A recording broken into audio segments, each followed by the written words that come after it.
Guys, ಈ ಪಕ್ಷಿನ ಎಷ್ಟು ಚಾಲಾಕಾಗಿದೆ ಅಂದರೆ ಇಷ್ಟೊಂದು ಚಾಲಾಕಾಗಿದೆ ಇದು.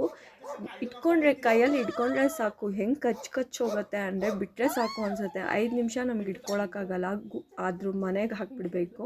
ಆಮೇಲೆ ಮತ್ತೊಂದು ಹಾಕ್ಬಿಟ್ಟು ನಾವು ಆಚೆ ಬಾಲ್ಕನಿಲಿ ಬಿಟ್ಟರೆ ಮಳೆ ಬಂದರೆ ಎಷ್ಟು ಹುಷಾರಿದೆ ಇದು ಅಂದರೆ, ಮಳೆ ಬಂದರೆ ಸಾಕು ಹೋಗ್ಬಿಟ್ಟು ಅದ್ರ ಗೂಡಲ್ಲಿ ಕುತ್ಕೊಂಡ್ಬಿಡತ್ತೆ. ಮಳೆ ಬಂದರೆ ಅದು ಮನೆ ಮಾಡ್ಕೊಂಡ್ಬಿಟ್ಟಿದೆ. ಅದೇ ನಾವು ಕೈಯಲ್ಲಿ ಮುಟ್ಟಕ್ಕೆ ಹೋದರೆ ಕಚ್ಚುತ್ತೆ. ಆಮೇಲೆ ಮನೇಲಿ ಬಿಟ್ಟರೆ ತುಂಬ ಥರಲ್ಲ, ಆ ಕಡೆ ಈ ಕಡೆ ಹಾರ್ಕೊಂಡು ಆರಾಮಾಗಿ ಒಂದು ಕಡೆ ಕೂತ್ಕೊಂಡ್ಬಿಡುತ್ತೆ. ಆಮೇಲೆ ಪಕ್ಷಿ ಶಬ್ದ ಹಾಕಿ ಟಿ ವಿಲಿ ಇದು ಮಾಡಿದರೆ ತೋರಿಸಿದ್ರೆ ಅದಕ್ಕೂ ಶಬ್ದ ಮಾಡ್ತಾಳೆ ನೀಟಾಗೆ. ಆಮೇಲೆ ಒಂಥರ ನಮ್ಮ ಸ್ನೋಕಿ ಜೊತೆ ಎಷ್ಟು ಫ್ರೆಂಡ್ಲಿ ಆಗಿಬಿಟ್ಟಿದ್ದಾಳೆ ಅಂದರೆ ಅಷ್ಟೊಂದು ಫ್ರೆಂಡ್ಲಿ ಆಗಿಬಿಟ್ಟಿದ್ದಾಳೆ.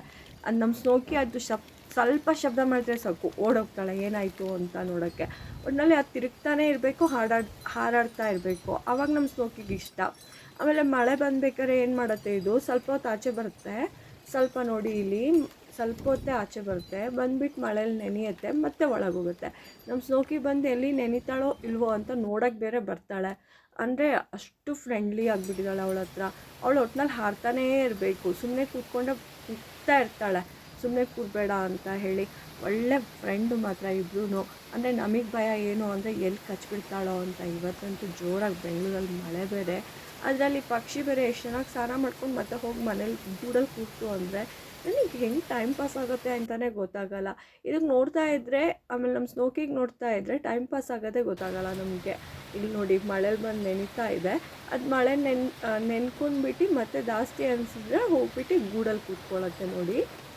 ಆದರೆ ಸಖತ್ ಬುದ್ಧಿ ಇದೆ. ನಾವು ಏನಾದರೂ ಮ್ಯೂಸಿಕ್ ಹಾಕಿದರೆ ಅದು ತಲೆನೂ ಹಿಂಗೆ ಮಾಡುತ್ತೆ. ಏನೋ ಒಂಥರ ಕ್ಯೂಟ್ ಅಲ್ವಾ. ಮನೇಲಿ ಪಕ್ಷಿ ನಾಯಿ ಎಲ್ಲ ಇದ್ದರೆ ಚೆಂದ. ಆಮೇಲೆ ಸಿಂಹ ಇದ್ದರೂ ತುಂಬ ಚೆಂದ. ಆದರೆ ಏನು ಮಾಡೋದು, ನಮ್ಮ ಗೌರ್ಮೆಂಟು ಸಾಕಾಗಿ ಬಿಡಲ್ಲ.